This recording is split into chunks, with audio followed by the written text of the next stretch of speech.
Hey guys, so I set up 7AA cars on SSRB, just running. It's gonna be fun.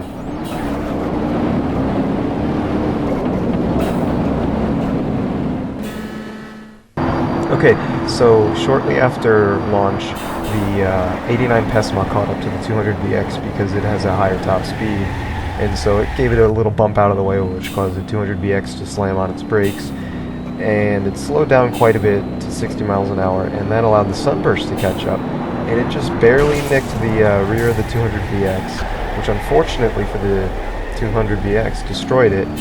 Rear suspension is gone, and it doesn't have much life left in it. Cove passed it.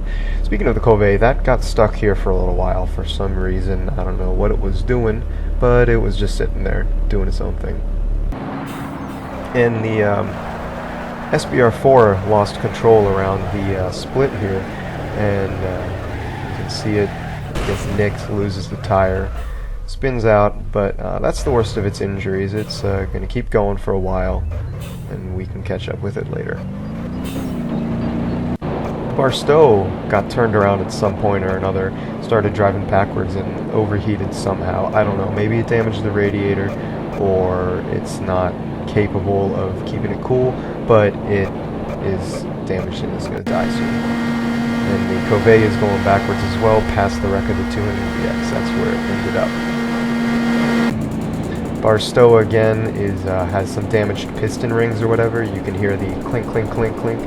And it's going to die soon as well, just a matter of time now. And the Pesma got turned around as well and went right into the Sunburst, so that's that. And then the Barstow died and ended up right there just by coincidence. Oh, and here the 200BX is going to eat itself, the first of many. Ate itself. ETK got turned around as well and passed that wreck. And now the Pesma, Sunburst, and Barstow are going to eat themselves. There goes the Pesma, and the Sunburst is right after that. There goes the Sunburst, and the Barstow survived a little bit longer, but eventually it did eat itself too.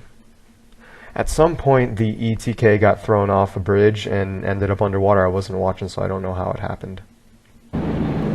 And eventually, by some miracle, the SBR4 made it to the end with a quarter tank of gas. So, and now he's going to turn around. I didn't expect this. I just thought they'd all make it to the end and crash because they're running from a traffic cone I have spawned back at spawn. So we're going to keep an eye on the SBR4. On the way back, he kind of got up against the wall and was riding it for some reason.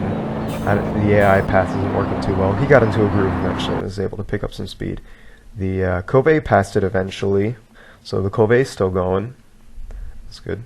And finally, the SBR4 ran out of gas and died after probably just over 60 miles. And then the Cove made it to the end as well, which is this one's totally intact, and I guess it's just because it was going so slow. It never really got above 120 miles an hour, so it had no real risk of overheating or crashing or whatnot. But it's going to turn around and it's going to do the same thing the SBR4 did, go up against the edge of the bridge, and so it is going to crash into the SBR4 here before it ran out of gas. So if it hadn't crashed, it would have gone farthest. And now just the final resting places of everyone. Got the 200BX, and then the Sunburst, Pesma, and Barstow are grouped together, which is interesting considering there's 60 miles of road, and then the ETK is underwater. Somehow, I don't know how that, I would have liked to see that. And then the Cove and SBR4 here at the very end, they died together. So yeah.